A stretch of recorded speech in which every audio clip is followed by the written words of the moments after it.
Bueno, mis hermanos, ya ha llegado el momento del culto divino.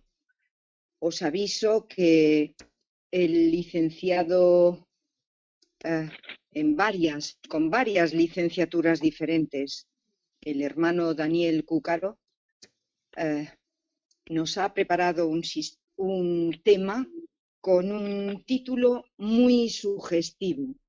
Os animo a que escuchéis hasta el final. El título del culto divino es Destrozando a Elena White.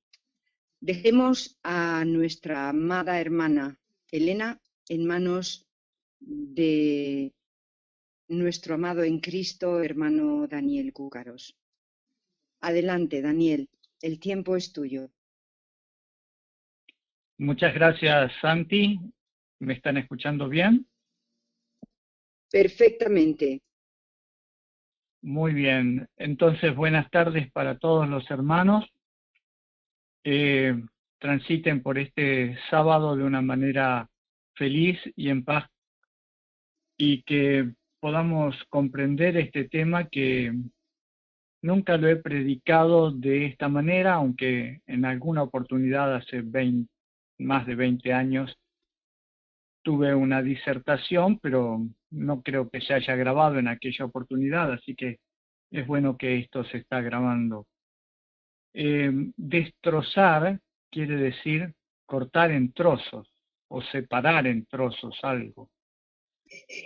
Y los enemigos de la Iglesia Adventista han buscado en la figura de Elena de White una mujer que pasara como una gran engañadora y no como una profetisa, como una embaucadora. De esa forma desvirtuarían todos los mensajes que ella escribió. Si ella es una falsa profeta, entonces no puede ser de Dios. Y si ella no es de Dios, entonces toda su gran obra literaria no es de Dios. Evidentemente tiene que ser de Satanás. Por lo tanto, todo lo que ella enseñó y escribió es del maligno. Muy bien, eso es lo que nos quieren hacer creer todos estos críticos que Satanás ha levantado para introducir dudas con respecto al ministerio de Elena de White. Algunas de esas críticas han surtido mucho efecto. Algunos de estos críticos, con sus críticas, han hecho que muchos adventistas se apartaran de la iglesia y también del conocimiento en los escritos de Elena de White, porque entendieron que esas críticas eran verdaderas. En la década de 1970, a fines de la década de 1970, yo estaba estudiando teología en la Universidad Adventista de Plata, que no era universidad en aquel tiempo, pero nunca me había puesto a pensar en Elena de White como una embaucadora, como una mentirosa, como alguien que decía ser lo que no era. Ella siempre se identificó como sierva del Señor, no como profeta, pero obviamente la Iglesia Adventista la consideró una profetisa.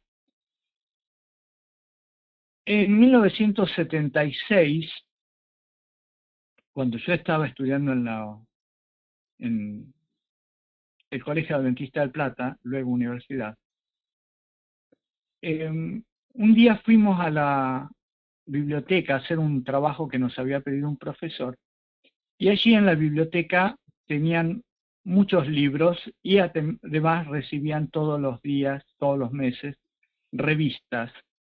La revista Time, la National Geographic y también diarios de Buenos Aires y de otros lugares. Así que a mí me gustaba particularmente ir a pasar algún rato allí leyendo esas publicaciones a las cuales no tenía acceso comúnmente. Y ese día del cual les quiero hablar, encontramos en la revista Times de Estados Unidos un artículo sobre Elena de White, que nos llamó la atención. Aquella época mi inglés no era muy fluido, así que le pedí a un compañero, Rolando Itín, con el que estábamos estudiando, dije, como vos sabés mejor inglés que yo, ¿me traducís este artículo? Era sobre Elena de White en la revista Time. Nunca jamás hubiera pensado que una revista tan importante le dedicaría un artículo a Elena de White. Y yo quería saber si ese artículo era a favor o era en contra. Y la verdad no era ni a favor ni en contra, una, una posición intermedia. ¿Y por qué había aparecido un artículo sobre Elena de White?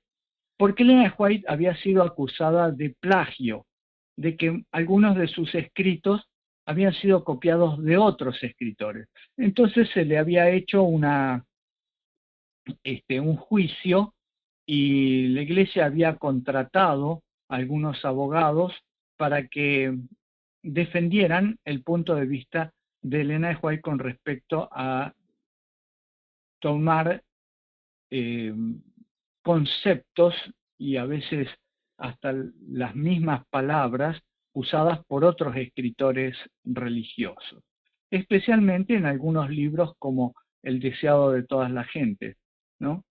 Y bueno, lo que escribía la revista Times era que el juicio había sobreseído a Elena de White de las acusaciones de plagio. Y eso me alegró, pero me dejó preocupado al notar que había muchos críticos de Elena de White. Con el tiempo yo me fui dando cuenta de que muchas de esas críticas eran infundadas, la mayoría, y otras eran muy tendenciosas y otras simplemente eran calumnias sin ningún asidero. Así que después de eso, después de mi graduación, tuve la oportunidad de trabajar en Buenos Aires, recibir mucho material con mayor facilidad de la que tenía cuando estaba estudiando teología, y me puse a investigar a ver si Elena de White era un fraude o no. Obviamente cuando estudiaba teología había leído algunos de los libros de Elena de White, que eran requisitos indispensables en algunas materias, algunos de ellos justamente El deseado de todas las gentes, y otro El conflicto de los siglos para las materias de profecías, Daniel y Apocalipsis, y había quedado cautivado por la forma en que ella escribía y describía los acontecimientos. Así que ya con la mente un poco más desarrollada con el correr de los años y de los estudios, me dediqué, bueno, no es que tampoco me dediqué muy específicamente, pero sí logré conseguir algunos escritos de otras religiones que hablaban sobre Elena de White. Y acá tengo para compartir con ustedes uno de esos escritos, porque tampoco es que quiero utilizar esta reunión para hacer un análisis exhaustivo de todas las críticas que se le hacen a Elena de White. Ya como les mencioné hace un momento, el tema de que ella había copiado de otros autores, la sobreseyeron, así que de ese tema no debería hablar mucho, salvo decir que en aquellos años no era tan estricto el tema de la propiedad intelectual de los libros, de las escrituras que hacían los distintos autores. Eso no era no era penado por la ley con la severidad que es penado ahora. Sí era castigado, por ejemplo, si alguien copiaba un libro o ponía que él era el autor de ese libro cuando en realidad ese libro era de otra persona. Pero tomar párrafos, conceptos de otros autores era bastante común y se hace también común entre los estudiantes de distintas materias cuando queremos presentar una tesis o una postura o estamos hablando sobre un tema, uno toma porciones de otros autores para explicar lo que uno quiere explicar. Eso es bastante común y eso no está penado por la ley. Lo que está penado por la ley es adueñarse, ¿sí?, de eso y decir, esto lo escribí yo, ¿no? Esto es propiamente mío. En el libro El conflicto de los siglos, Elena de White menciona muchísimas veces las fuentes de las cuales sacó las porciones de la historia que ella refleja, porciones que corresponden a la Edad Media, pero también a la época de los judíos, a la época de la destrucción del templo, que es cuando comienza el libro El conflicto de los siglos, y ella le da el crédito a todos los historiadores de los cuales ella tomó ciertos aspectos. Ella dice que Dios fue el que la inspiró, pero que las palabras de otros historiadores o de otros escritores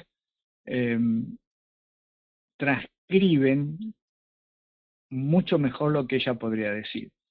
No olvidemos que Elena de White fue una persona con escasa instrucción, prácticamente tuvo que hacerse ella de educación a lo largo de los años después de la adolescencia, porque en su niñez un accidente de un golpe de una piedra en la cabeza le impidió poder profundizar sus estudios, no terminó la escuela primaria. Así que con esas desventajas es como ella avanzó a lo largo de su vida, transmitiendo lo que Dios le decía, pero sin poder escribirlo de la mejor manera porque no tenía el vocabulario ni los conocimientos literarios para hacerlo. Con el correr del tiempo, la asociación, la Iglesia Adventista le puso colaboradoras, secretarias, con las cuales ella hablaba y les contaba lo que ella había visto y ellas lo transcribían con un estilo literario mucho mejor. Eso de ninguna manera menosprecia el hecho de que Elena de White fuera una sierva del Señor, porque ha habido ejemplos como esto a lo largo de toda la escritura, porque Pablo tenía quien le escribía, Lucas, por ejemplo, Timoteo y otros que le escribían porque él no podía escribir, pero Pablo era una persona de gran erudición. Y sin embargo, otros profetas también tuvieron, Baruch, y fue escritor, secretario de profeta, Isaías y otros profetas tuvieron personas que les escribían. Así que Elena de White haya tenido una o dos secretarias que le ayudaran no es impedimento. Los conceptos que ella vertía eran lo importante porque estaban basados en las visiones que Dios le había dado. Ahora hay algunas visiones que son cuestionadas por sus críticos y voy a mencionar 2, 3 o 4 de esas. Errores proféticos de la señora de White es el título de este artículo. Este es un artículo bastante antiguo, data de 1979. Toma declaraciones de Elena de White y se las voy a leer a ustedes tal como aparece acá y después les voy a dar una explicación para que ustedes vean qué sutil que es la manera de escribir la crítica. La primera de estas críticas, de estos errores proféticos de Elena de White, está tomada de Los Testimonios, volumen 1, página 131, y dice así, tal como la transcriben, ¿no? Se me mostró la compañía presente en la conferencia y dijo el ángel, algunos serán alimento para los gusanos, algunos alimento para las plagas postreras. Algunos quedarán vivos y permanecerán sobre la tierra y serán transformados a la venida de Jesús. Y la crítica dice así: esta declaración la hizo la señora de Huay en 1856 y cada uno de los que estuvieron presentes en la conferencia que menciona ya murieron. Por tanto, esa fue una profecía falsa. Algunos ministros adventistas, para tratar de librarse del dilema de esa falsa declaración, han arguido que si el pueblo de Dios hubiese sido fiel, el Señor hubiera venido desde hace muchos años. Pero esta excusa es muy infantil, porque con ello quiere decir que Dios no sabía lo que iba a suceder. Además, la señora de White no puso condiciones para el cumplimiento de su profecía. Sus palabras son muy claras. Si nosotros no tomamos sus escritos en su valor real, entonces ¿qué valor tienen? Si ella no quiso decir lo que escribió, ¿quién puede interpretar lo que ella no quiso decir? Es honesto reconocer un error, y si la señora de White estaba en un error en esta profecía, podría estar equivocada en todas sus profecías. Y además, si se prueba que estaba equivocada, entonces su posición de que ella misma se adjudica como oráculo divino de la Iglesia queda en entredicho. Esta es la primera de las argumentaciones en contra de Elena de White. Y ustedes dirán, bueno, puede ser que tenga razón, porque la compañía presente en esa conferencia es verdad. Algunos serán alimento para los gusanos. Bueno, todos murieron ya, así que todos son alimento para los gusanos. Y esto es de 1856. Algunos serán alimento para las postreras plagas, y algunos quedarán vivos y permanecerán sobre la tierra y serán transformados a la venida de Jesús. Eso ocurrió en 1856 y nada de eso se cumplió. ¿Tiene razón? Hoy hay otra forma de entenderlo. Bueno, ella dice, se me mostró la compañía presente en la conferencia.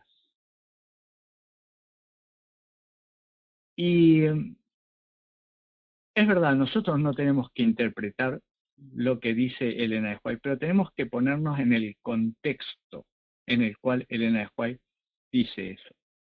Ella está hablando de dirigentes de la iglesia adventista. Y cuando dice, algunos quedarán vivos y permanecerán sobre la tierra y serán transformados a la venida de Jesús, está hablando no solamente de los que estaban presentes en esa conferencia, sino de todos los adventistas en general, de toda la iglesia de Dios, que algunas de los miembros de la iglesia adventista fallecerán. Algunos pasarán por las primeras plagas y quedarán ahí en las primeras plagas, en las postreras plagas, perdón. Algunos quedarán vivos, formarán parte de los 144.000, permanecerán sobre la tierra y serán transformados en la venida de Jesús. Esto es exactamente igual a lo que dijo el apóstol Pablo en 1 Corintios 15. El apóstol Pablo, si nosotros entendemos que Elena de White estaba fallando, también podríamos entender que el apóstol Pablo estaba fallando cuando en 1 Corintios capítulo 15, él dice lo siguiente.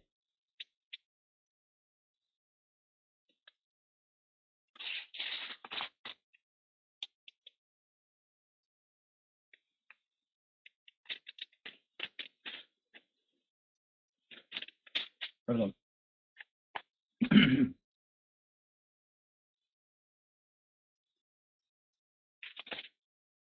Se me pegaron 2 hojas de la Biblia, por eso. En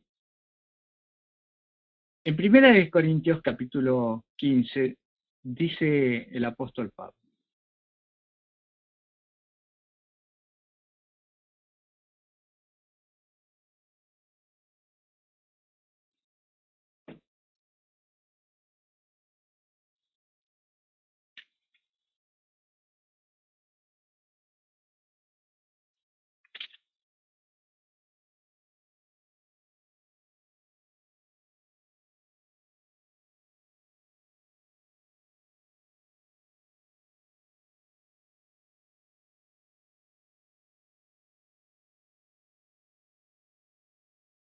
Perdón, no lo estoy encontrando.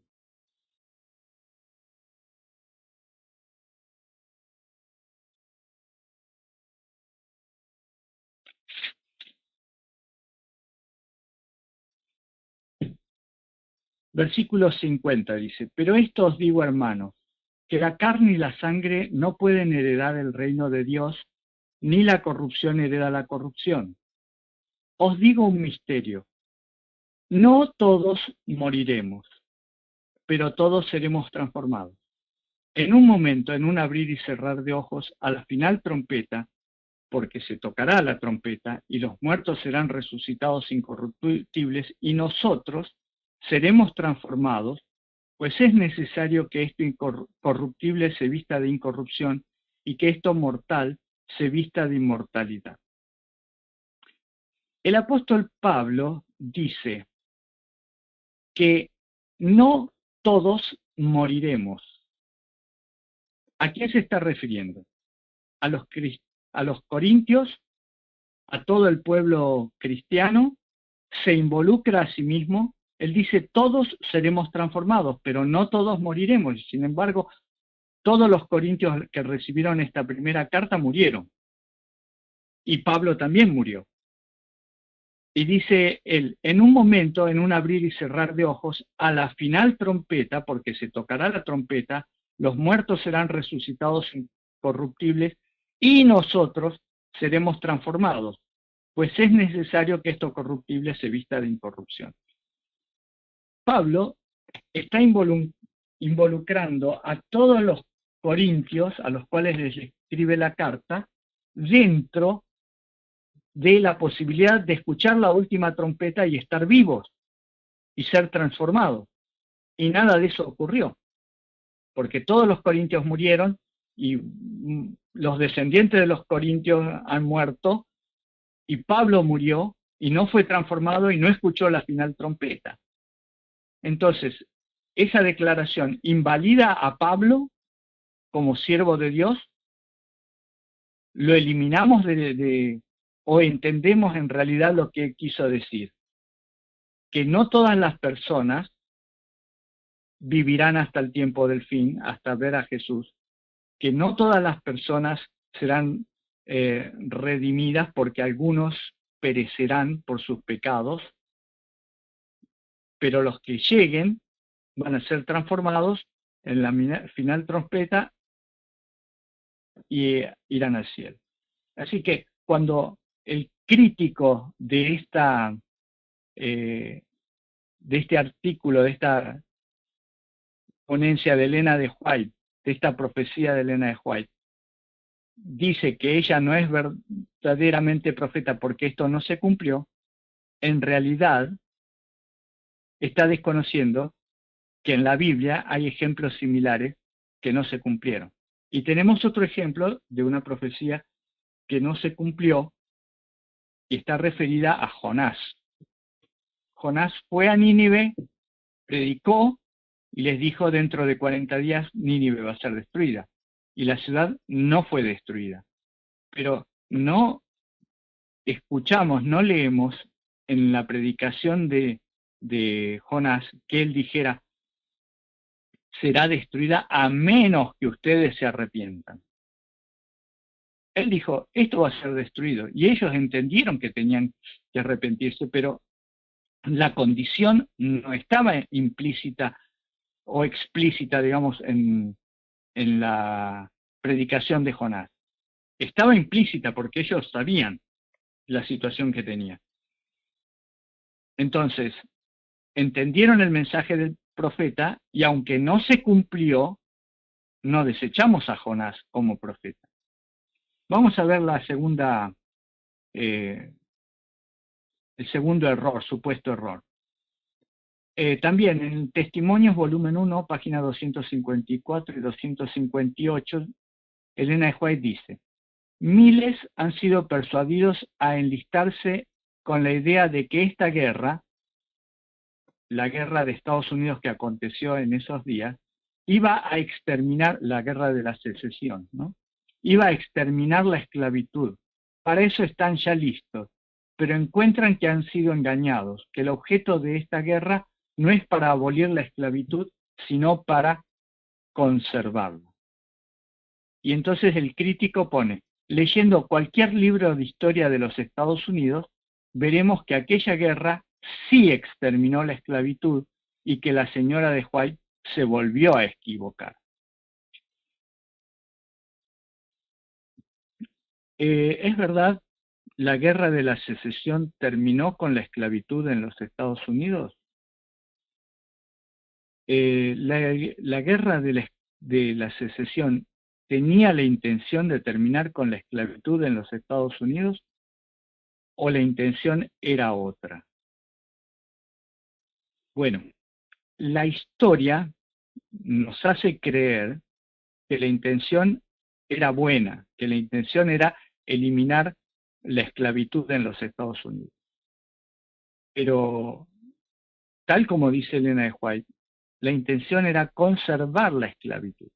Les voy a contar qué es lo que pasó en la Guerra de la Secesión, que comenzó en 1860 y terminó en 1865. Los estados del norte de Estados Unidos se habían vuelto estados industrializados. Los estados del sur seguían sobreviviendo con una economía más primitiva, como era el cultivo y la producción de algodón. Los estados del norte industrializaban el algodón e industrializaban un montón de otras cosas, de otros productos. Entonces los estados del norte, al haber entrado de lleno en la era industrial, no necesitaban de los esclavos, porque mantener a los esclavos en las ciudades era muy caro.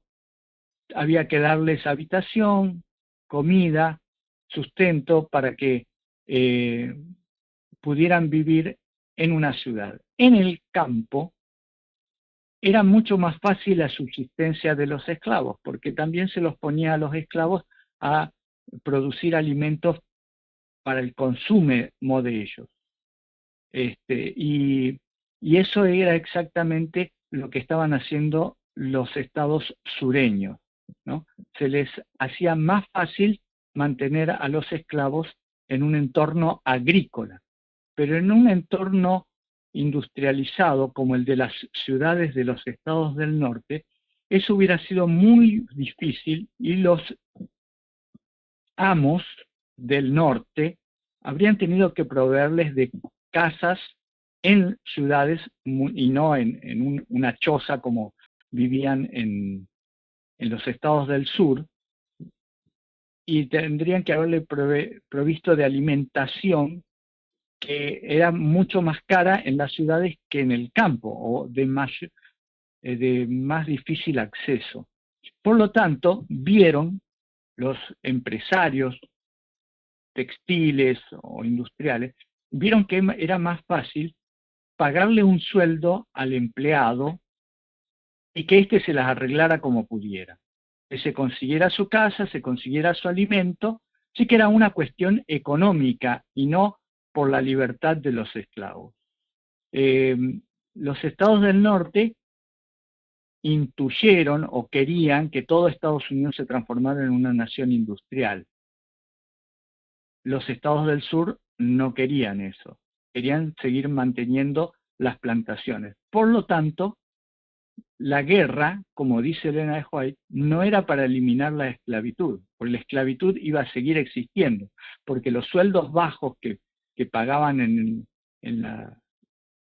las fábricas industrializadas del norte apenas si le alcanzaban para alquilar un cuarto, un maloliente y pobre, y comer apenas, comprar alimentos.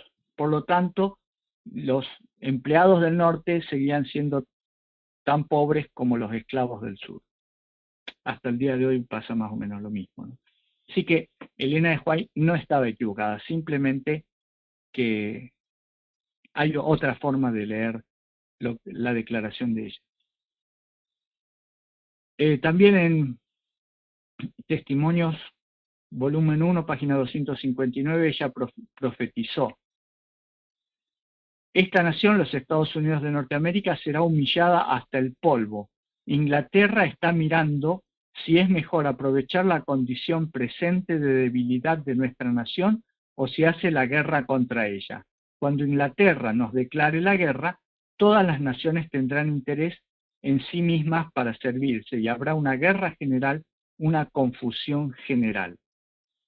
Esto dice, esta fue otra falsa profecía porque Inglaterra nunca le declaró la guerra a los Estados Unidos.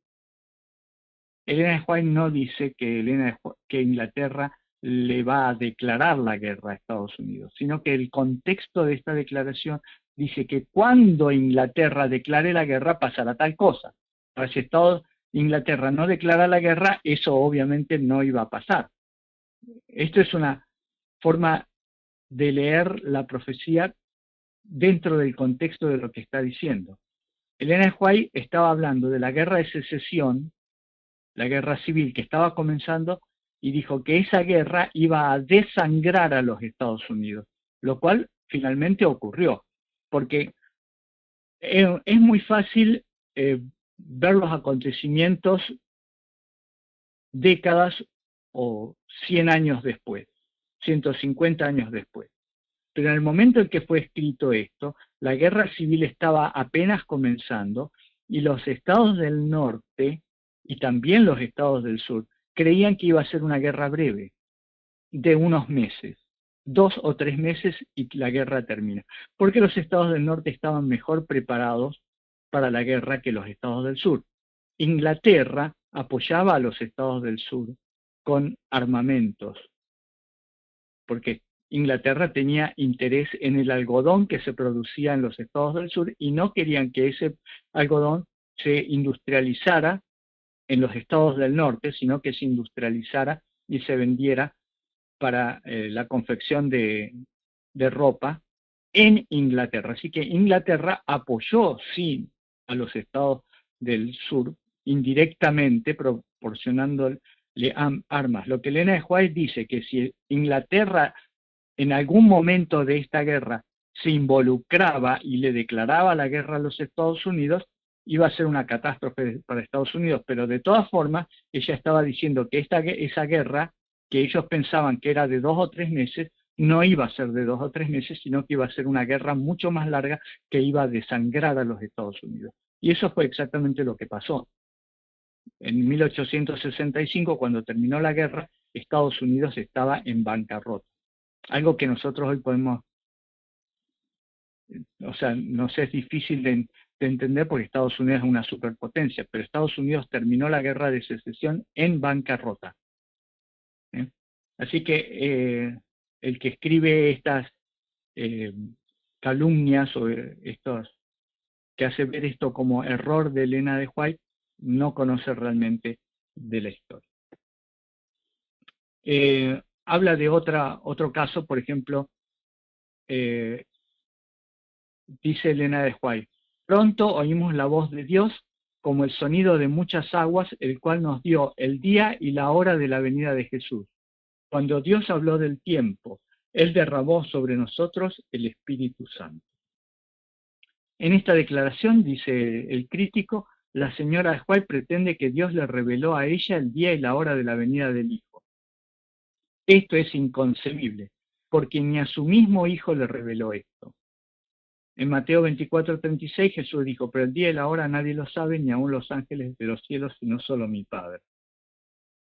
Claro que la señora de White estaba equivocada, pues el día y la hora que ella profetizó nunca se cumplió y Jesús no vino cuando ella lo esperaba en 1843. Por tanto, debemos rechazar sus falsas pretensiones y poner en nuestra confianza únicamente en la palabra de Dios. Y otra vez, este crítico tergiversa las cosas que Elena de White está manifestando. Primero, ella no puso la fecha de 1843, sino que fueron los mileritas. Elena de White en 1843 tenía 16 años, no era entre 15 y 16 años, no era líder del movimiento adventista, no era profetisa, el Señor no le había dado ninguna profecía, recién ella en diciembre del 44, así que no era ninguna influencia dentro del movimiento milerita. El que escribe esto lo ignora o voluntariamente la hace aparecer como una de las personas que se equivocaron al poner la fecha de la venida de Jesús en 1843-44. Pero cuando Elena de White dice, oímos la voz de Dios como el sonido de muchas aguas, el cual nos dio el día y la hora de la venida de Jesús, no está diciendo que ella sepa la hora de la venida de Jesús, el día y la hora de Jesús, simplemente que Dios lo anunció. Ella está viendo en visión un evento que está en el futuro, y ella en otras declaraciones dice que ella no puede decir cuál era la hora. Ella recuerda que lo escuchó, pero cuando volvió de la visión le había desaparecido de la mente esa fecha. Dice, Dios me la borró, pero en su momento yo la escuché, y sé que los salvos en ese momento de la historia la van a escuchar, así como yo la escuché, pero ahora no la puedo decir porque no la sé, no la recuerdo, se borró de mi memoria, y esta simplemente lo ignora, ¿no? Bueno, a ver, ¿qué más? Hay muchas más, ¿no? En todas ellas, por ejemplo, dice otra crítica, ¿no? Al no venir Jesús en 1843 como ella creía, entonces dijo que la carta, el diagrama de 1843 fue dirigido por la mano del Señor, la cual no debía ser alterada, que las cifras eran como el Señor quería, que su mano estaba encima y escondía un error en algunas de las cifras para que nadie pudiera verlo hasta que Él quitó su mano. Esto es lo que dice Elena White. Ahora, lo que dice el crítico es lo siguiente. Primero, ella pretendió que el Señor le había dado el día y la hora de su venida. Después, cuando Jesús no vino en el día y la hora señalados, según su revelación, ella quiso tapar un error con otro, diciendo que el Señor puso su mano sobre la carta para que no se vieran algunas de las fechas y que por tal motivo resultó aquel error. Ahora bien, si el Señor en verdad le había dado a ella el día y la hora de su venida y no vino, obviamente, ¿a quién vamos a culpar de este error? Es visible para cualquier lector sincero que ella, para cubrir su error, hizo responsable a Jesús de esa falsa enseñanza. Y esto, en esta crítica, nosotros vemos perfectamente cómo el crítico está desvirtuando los hechos. Primero, Elena de White no se equivocó en 1843 porque ella no tenía ninguna participación activa en la dirigencia del movimiento milerita. Segundo, cuando ella dice que Dios le dio el día y la hora de su venida, eso fue mucho después de 1843, mucho después, no antes. Y cuando ella explica que el diagrama que utilizaban los pioneros en 1843, en realidad lo habían hecho antes de 1843, pero que explicaba los tiempos, tenía un error, se está refiriendo a que ellos no se dieron cuenta cuando hicieron ese diagrama de que habían contado los tiempos desde el nacimiento de Jesús, utilizando el nacimiento de Jesús como año cero, cuando en realidad el año cero del nacimiento de Jesús no existe en ningún cómputo, porque los tiempos están marcados como año 1 antes de Cristo y año 1 después de Cristo. El año del nacimiento de Jesús se considera año 1 después de Cristo, no año 0. Y eso los pioneros adventistas, los pioneros mileristas no lo habían entendido, no lo habían visto, y habían colocado como el año de nacimiento de Jesús el año 0. Por lo tanto, el diagrama de 1843 tenía un error. el error de un año. Y avanzaba la profecía hasta el 22 de octubre del año 44, y no del 43. A eso se está refiriendo Elena de White, a ese error, que el Señor lo tapó, pero que después, cuando llegó 1843, lo tapó en una forma literaria de decirlo, ¿no? Simbólicamente lo tapó, o sea, permitió que ellos siguieran en ese error para después aclararles cuando pasó el primer chasco, de los 3 chascos que hubo. A veces los adventistas no nos acordamos que hubo 3 chascos: el de marzo de 1843, el de octubre, el de marzo de 1844, y después el de octubre de 1844. Fueron 3 errores, pero eso es bastante lógico porque estaban manejando un calendario que no conocían bien. Era el calendario hebreo, y es bastante entendible que se equivocaran con eso. De todas formas, Dios los dejó que siguieran con su error, y uno podría argumentar o simplemente decir, ¿cómo Dios va a permitir que alguien siga en el error? Sí, Dios lo ha permitido en otras oportunidades. Dios permitió que los discípulos siguieran en su error, creyendo que Jesús se iba a transformar en un rey que iba a gobernar Israel. Los dejó hasta que finalmente, después del chasco del año 31, después de la muerte de Jesús, ellos se chasquearon, y los que eran sinceros siguieron investigando y estudiando, y estaban reunidos cuando Jesús resucitó. Bueno, esa es la mecánica que utiliza el Señor, porque a través del chasco es como se ve quién realmente está deseoso de conocer la verdad y sigue investigando. De los 100.000 personas que esperaban a Jesús en 1843-44, después de octubre del 44 quedaron menos de 50. Menos de 50, no menos de 50.000, menos de 50 personas. O sea que hubo una limpieza del 99,9% de los adventistas de aquel tiempo, ¿no? Bueno, voy a dejar esto,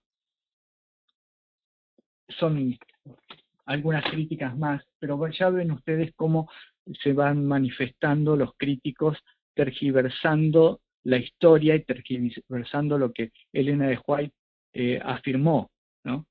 En muchas otras ocasiones lo hacen así, culpando a Elena de White de decir cosas que en realidad no son las que ella dijo. En cambio, cuando ella dice algunas cosas que fueron muy acertadas en su tiempo, los críticos se callan.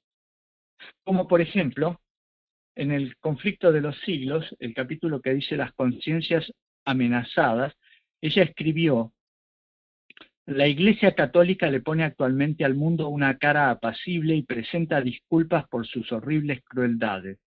Se ha puesto vestiduras como las de Cristo, pero en realidad no ha cambiado. Todos los principios formulados por el papado en edades pasadas subsisten en nuestros días. Las doctrinas inventadas en los siglos más tenebrosos siguen profesándose aún. Nadie se engañe.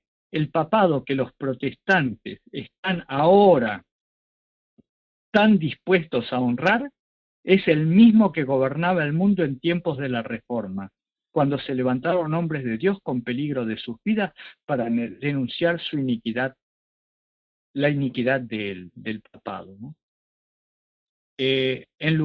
Hablando de la iglesia cristiana, no católica, protestante, evangélica, dice Elena de White en la página siguiente: en lugar de salir en defensa de la fe que fue antiguamente dada a los santos, los cristianos no parecen sino disculparse ante Roma por haberla juzgado con tan poca caridad y pedirle perdón por la estrechez de miras que manifestaron.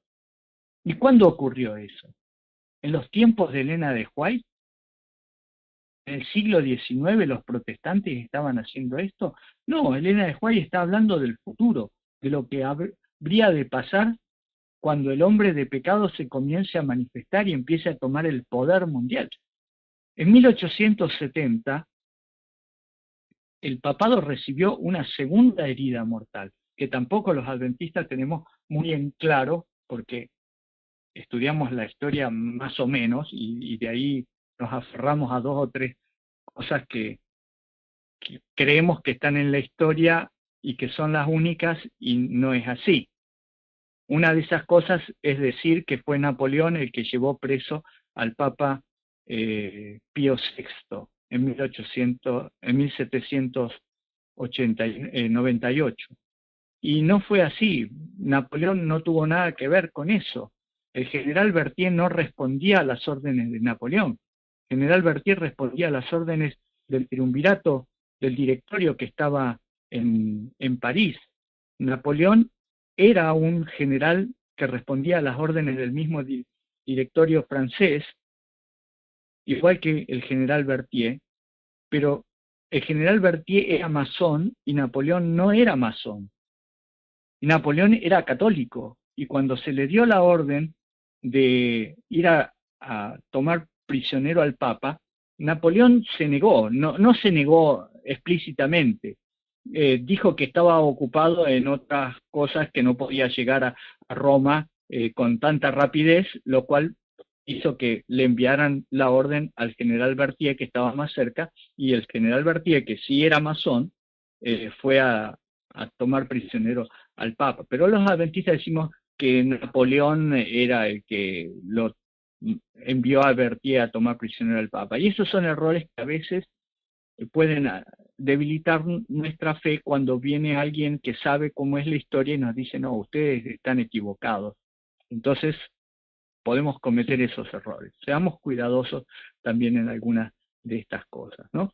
Pero lo cierto es que en 1870, Víctor Manuel I, un militar que también se había sublevado en Italia, tratando de derrocar a lo que quedaba del papado, fue el que confinó finalmente al papado en la ciudad de Roma, Víctor Manuel I en 1870. Y ese es el tiempo de Elena de White. Y el papado no tenía ninguna fuerza para cumplir lo que está escrito ahí en el Gran Conflicto. Entonces, cuando Elena de White nos ha mostrado una serie de cosas que no eran comprensibles en su tiempo, podemos estar seguros de que ella fue orientada por Dios. Y quiero terminar diciéndoles que así como tenemos enemigos afuera y nos critican abiertamente, pero con mala intención, tergiversando las cosas, cambiando los tiempos, poniendo a Elena de White como líder del movimiento milerita en 1843, cuando ella tenía 15 o 16 años de edad, algo impensado. También hay peligros adentro de la Iglesia Adventista. Hace unos meses vimos o escuchamos las declaraciones de un líder de la Iglesia, el doctor Paulien, que decía que Elena de White había escrito para su tiempo y que nunca iba a haber una ley dominical. Ese es un doctor en teología y una persona influyente dentro de la Iglesia. Y nos tiene que llamar la atención. ¿Por qué alguien desvirtuaría a Elena de White haciéndola solamente una partícipe del siglo XIX, cuando sus escritos llegan hasta nosotros en el siglo XXI y todavía tienen una vigencia plena, porque las cosas que dijo ella se están cumpliendo delante de nuestros ojos? Y a mí me asombra que un erudito adventista como el doctor Paulien diga que no hay ninguna posibilidad de una ley dominical, mientras que los evangélicos y protestantes están pidiendo un día de cierre total por el clima. Bueno, porque el enemigo ataca por todos los lugares que puede. tiene que desvirtuar a Elena de White, porque desvirtuando a Elena de White nosotros perdemos parte de la esencia de ser adventistas. Perdemos el conflicto de los siglos y perdemos muchos de sus testimonios que son fundamentales para que el pueblo de Dios entienda cómo se tiene que manejar en este tiempo.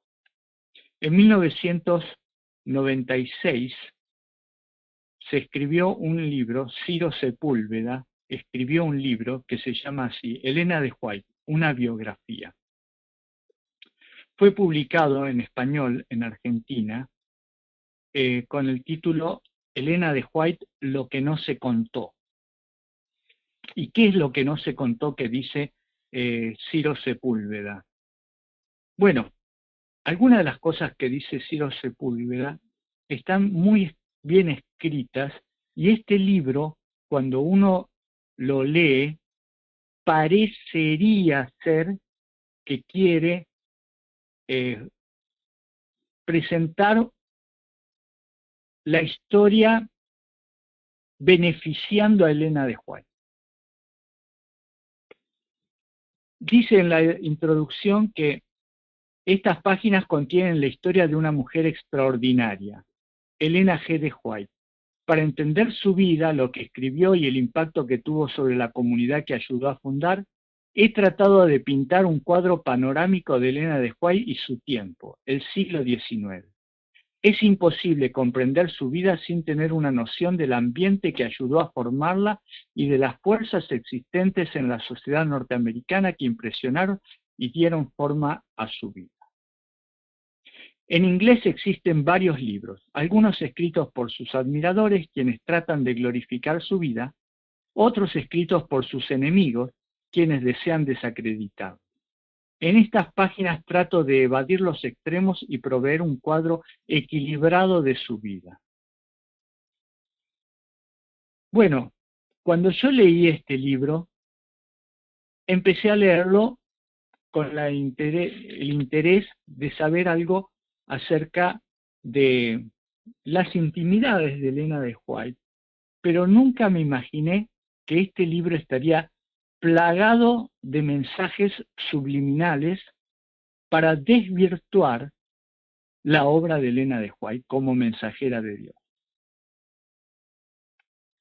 Este libro fue editado, impreso por la Iglesia Adventista.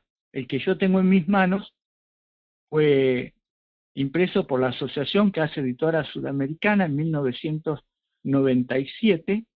Yo lo compré, inmediatamente apareció y lo empecé a leer. Y al principio no me di cuenta, pero después fui sintiendo un olor a quemado, a que algo se estaba quemando cuando me di cuenta la cantidad de información que da este escritor, que hacen ver a Elena de White no como mensajera del Señor, sino como una mujer interesada en sobresalir, una mujer orgullosa que se peleaba con su esposo por tener la preeminencia, que lo único que buscaban era obtener ganancia con sus escritos, y que lo que ella escribió, lo escribió no porque Dios se lo dictó o Dios se lo mostró, sino influenciada por su tiempo. Y ahora les voy a leer a ustedes algunas de las cosas que yo he subrayado y espero que tengan la paciencia de esperarme unos minutos más. Dice así, página 54. El fervor protestante que florecía especialmente en las ciudades logró encender una intensa fricción entre los protestantes y los católicos. La situación empeoró con la llegada de millones de inmigrantes europeos, un gran porcentaje de los cuales eran católicos irlandeses y alemanes. La aparición de estos campesinos intensificó el odio y el desprecio de los norteamericanos protestantes contra la Iglesia Católica. Este nuevo grupo de inmigrantes, que su mayoría eran pobres, inflamó la tensión entre ambos bandos religiosos. Con el tiempo, los protestantes comenzaron a pintar a los católicos como parte de un complot mundial diseñado para derribar la democracia protestante de Estados Unidos. los pastores de las iglesias protestantes predicaban con mucha frecuencia contra el peligro papal. En parte, esa fascinación protestante con la temperancia emanaba del hecho de que los católicos no solo hablaban contra el alcoholismo, sino que además usaban vino, no solo no hablaban en contra del alcoholismo, sino que además usaban vino en sus servicios religiosos. Este ambiente nacional profundamente religioso intensificó los temores que ya habían inundado la personalidad de Helena. En otras palabras, la reforma pro salud y la aversión en contra del catolicismo no tienen nada que ver con la historia ni con lo que Dios le haya mostrado, sino con el ambiente en el cual Elena de White se estaba criando.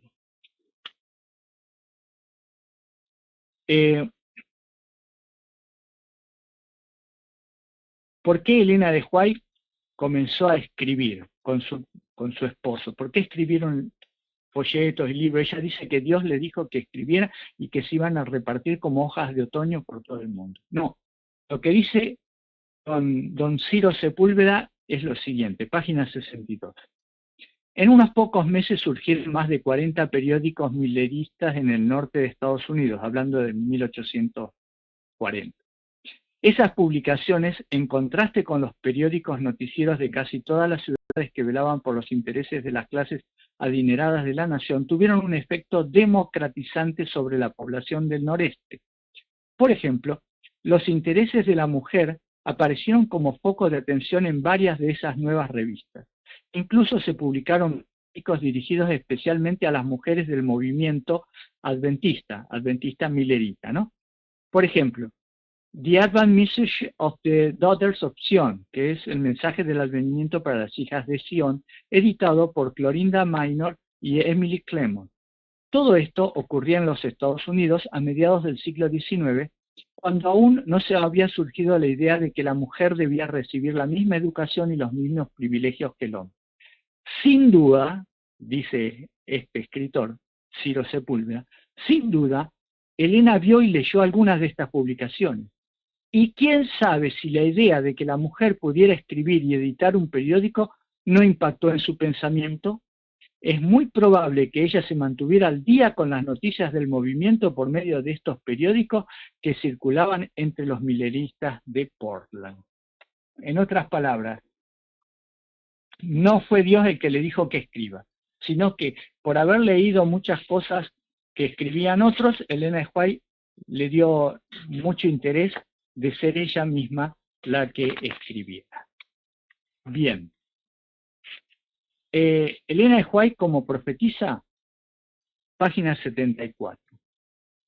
Uno de los grupos milleristas que más atención acaparó en Portland, donde vivía Elena de White, seguía el liderazgo de Israel Damon.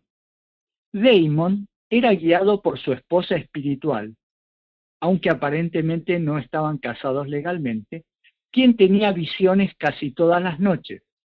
En la casa de Damon se reunía un grupo de milleritas que llegaban para observar a la esposa que se acostaba en el piso de la sala y comenzaba a revelar sus visiones. Esas visiones y sus mensajes, que luego se hacían públicas, lograban poner en ridículo a todos los milleritas. Aparentemente, Helena Harmon y su familia asistieron en varias ocasiones a las reuniones en la casa de Damon. Sin duda que la familia Harmon, en su afán por entender lo que había sucedido, buscó todos los medios posibles para aclarar su confusión, creyendo en las visiones de esta señora Damon, la esposa espiritual de Israel Damon, ¿no?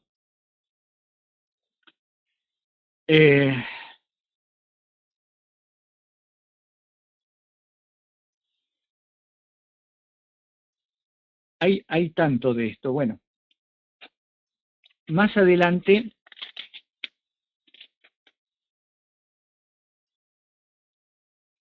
la muestra a ella como una persona orgullosa de sí mismo. Dice así: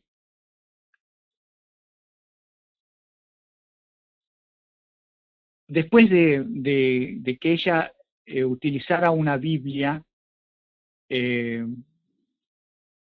que le habían puesto en las manos mientras estaba en visión. El señor Nichols buscó una silla y se paró sobre ella para ver si en realidad estaba citando correctamente los textos bíblicos. Sorprendido, Nichols exclamó: «Los está citando palabra por palabra. Esto no puede ser del diablo, tiene que ser de Dios», dijo Nichols. Durante 3 horas, Elena leyó y explicó la Biblia a los creyentes reunidos en la casa de los Thayer. En el transcurso de la visión, Robbins y Sargent salieron corriendo de la casa. Eran 2 críticos de Elena de White. Más tarde fueron a buscarlos, pero no encontraron el carro ni los caballos en que habían llegado estos críticos que decían que Elena de White no tenía visiones. Estas escenas y recuerdos pasaban por la memoria de Elena mientras viajaba sobre la nieve rumbo a Portland. Un suspiro salió de su pecho al repasar todo lo que le había sucedido en los últimos meses. Ella sentía que Dios la había protegido y dado las fuerzas necesarias para realizar su misión y que nunca la habían abandonado. Aun cuando aparecían enemigos que trataban de desacreditarla, ella salía victoriosa. Y eso la llenaba de satisfacción. Un siervo de Dios que aparece como alguien que se llena de satisfacción al ver derrotados a sus enemigos. Y así va presentando el carácter de Elena de White como una persona ciclotímica. En otra página dice, la página 87 dice,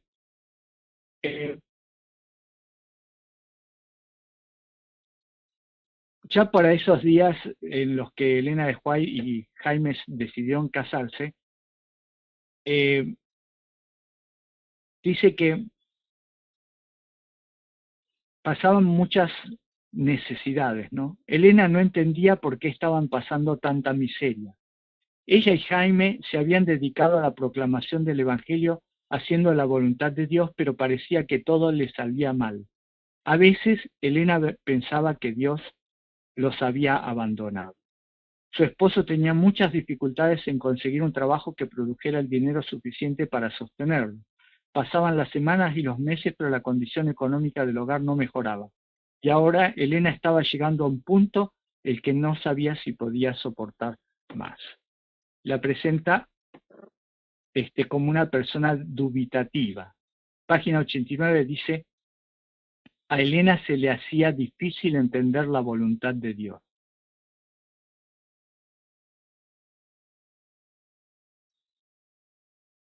Y así continúa. Un tiempo más tarde, después de haber leído el libro en una de las reuniones donde José Bates, una aficionada a la astronomía, estaba presente, Elena tuvo una visión donde comenzó, como si estuviera en un trance, a describir las cosas que estaba mirando. Describió que pasaba por un planeta que tenía varias lunas. Después describió otro planeta. Con cada descripción, José Bates, comentaba que estaba describiendo en una forma increíble, con detalles que jamás se le había leído o escuchado, planetas del sistema solar. Esa experiencia fue suficiente para convencer a José Bates de que Elena era un instrumento de Dios. Simplemente hablando de astronomía, pero dice que Elena de White había leído un libro de astronomía y que por eso, como si estuviera en trance, explicó todas esas cosas. Elena de White dice que Dios se lo mostró, pero este hombre dice que antes de que Dios se lo mostrara, Elena de White había leído un libro de astronomía. Bien. Bueno, el libro es bastante grande, tiene como 250 páginas, pero fíjense ustedes lo que dice con respecto a la utilización de una imprenta. Ellos tenían una imprenta en la cual no trabajaban los sábados, pero no tenían suficiente personal capacitado para esto. Entonces decidieron contratar a un señor que se llamaba Lumen Meisten, uno de los hombres que ayudaba en la imprenta, que era bastante apto para hacer las tareas, que sabía de impresión, ¿no? Entonces lo contrataron a Maestent y le dijeron que le iban a pagar X cantidad de dinero, ¿no?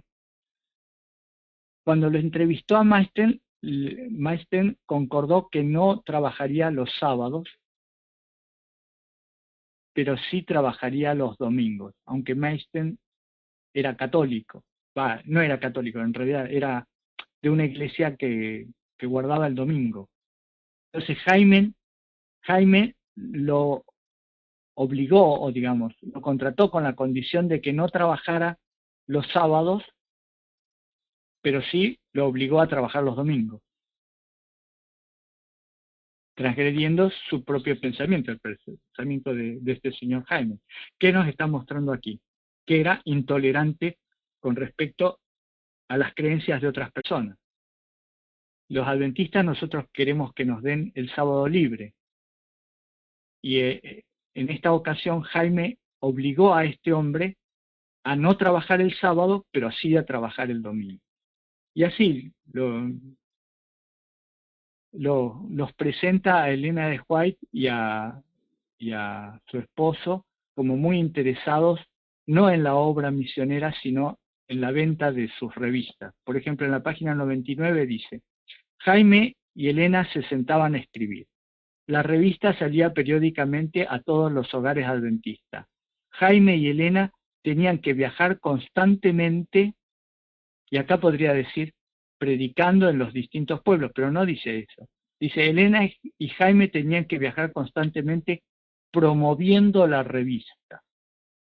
O sea, como que lo que les interesaba a ellos era que más gente se suscribiera a la revista para que ellos pudieran obtener algún beneficio. Y también el hecho de sus mensajes fuera de las ciudades, de salir de las ciudades. Dice este hombre que estaba teñido por lo que ella había vivido, como ella se había criado en el campo, ella había idealizado la vida en el campo y, y le tenía aversión a la ciudad. Por eso ella escribió que la vida del campo era mejor que la vida de la ciudad. Página 119 habla acerca de la reforma pro salud y dice: aunque Elena predicó y escribió acerca de estos principios de salud y de alimentación, no siempre los practicó. Por ejemplo, le fue muy difícil eliminar la carne de su dieta. Antes de la visión estaba convencida de que necesitaba comer carne 3 veces al día para poder subsistir. Incluso cuando no comía carne en una de las 3 comidas diarias sentía dolores de cabeza y estómago. Al principio parecía que le sería imposible adaptarse al régimen vegetariano, pero al final, con un tremendo esfuerzo personal, Elena logró dejar la carne. Sin embargo, esto ocurrió más de 25 años después de haber recibido la visión acerca de dejar de comer carne. Y lo que aquí destaca este hombre, con estos mensajes subliminales: ella predicó y escribió acerca de estos principios, pero no siempre los practicó. Y eso es abrir una puerta para que otros hagan lo mismo, para que otros se sientan autorizados a predicar y promocionar el estilo de vida adventista, pero no practicarlo, que es básicamente lo que está pasando en el adventismo, ¿no? Tenemos un mensaje de salud fundamental, pero predicamos que hay que recurrir a las medicinas que la industria farmacéutica nos vende. Refiriéndose a un episodio de una enfermedad que tuvo Jaime White, Elena escribió: yo vi en el nombre y el poder de Dios que mi esposo debía resistir la enfermedad y que mediante el poder de su voluntad tenía que elevarse por encima de sus pobres sentimientos. O sea, no es el poder de Dios, sino el poder de la propia voluntad de Jaime White. Y así, bueno, tengo tantas partes subrayadas que estaríamos mucho tiempo más, ¿no? Quiero hacerles notar que los enemigos están afuera y están adentro también. y que nosotros tenemos que tener la mente lo suficientemente ágil y despierta para entender y para poder ver el tiempo que nos ha tocado y para entender lo que Dios quiere de nosotros, de nuestra vida. Y si Dios nos ha dado la bendición de poseer escritos a través de Elena de White, no los dejemos en la biblioteca llenando polvo. Leámoslo porque son para nuestro bien en este tiempo. ¿Por qué nos damos cuenta que son provenientes de Dios? Porque Satanás está intentando destruirlos permanentemente, con gente de afuera y con gente de adentro, tratando de que nadie crea ni escuche a Elena de White.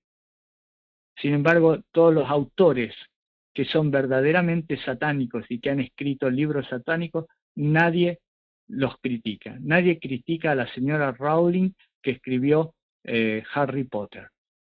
Nadie critica a Alice Bailey, que escribió acerca de la teosofía y que la fundadora de la nueva era. Nadie la critica en los medios de comunicación ni en ningún lugar.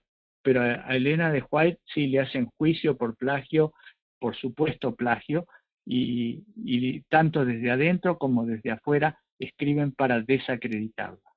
Y una persona inteligente se da cuenta que cuando hay tanto esfuerzo para querer desacreditar a alguien y cuando leemos sus escritos y encontramos tanta luz y tantas enseñanzas espirituales que transforman vidas, igual que como las que encontramos en la Biblia, es que el enemigo está obrando. Entonces tenemos el convencimiento de que nos tenemos que aferrar cada vez más y más a lo que el Señor nos mandó a través de ella para poder entender el tiempo en el cual estamos viviendo.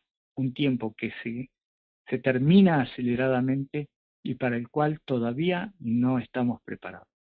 Mi deseo es que podamos apresurar esa preparación porque los minutos corren y el tiempo se termina, así como se terminó el tiempo de esta disertación. Que el Señor los acompañe, los cuide y los proteja y que terminen esta jornada y todas las jornadas que quedan hasta encontrarnos con Jesús tomados de su mano. Amén. Amén, amén, hermano Daniel. Realmente es importante que los siervos de Dios se ocupen en estos tiempos terribles de reivindicar a esa sierva de Dios llamada Elena White, porque sin ella jamás habríamos podido comprender a plenitud el significado del santuario, el significado de la mediación de Cristo en el cielo como sacerdote intercediendo ante el Padre. Es maravilloso que siervos de Dios como tú, mi hermano Daniel, ocupen su tiempo en profundizar y reivindicar el nombre de la sierva Elena. Gracias, Daniel, muchas gracias, porque es muy necesario para este tiempo del fin que haya una profeta, un profeta, varón o hembra, es indiferente, que nos aclare, nos amplíe y nos dé luz sobre las profecías de Daniel y Apocalipsis. Y esa persona realmente fue Elena de White. Y claro que sí, como tú muy bien nos has explicado, Daniel, nunca, nunca los profetas del enemigo han sido criticados y atacados como Elena de White. Aquí en España tenemos un refranero muy amplio y hay un refrán que dice: algo tendrá el agua cuando la bendicen. Obviamente es un refrán bien católico. En la Biblia no se habla de bendición para el agua, sino es agradeciéndole a Dios porque nos la dan. Cuando se ataca tanto a Elena es porque ella es portadora de luz, sin duda ninguna. De nuevo, Gracias por tu hermoso mensaje, gracias por tu colaboración y que Dios bendiga mucho a ti y a tu casa. Feliz resto de Santo Sábado, hermano Daniel. Un placer y un abrazo muy grande, que el Señor los bendiga y hasta la próxima, San. Hasta la próxima, Daniel.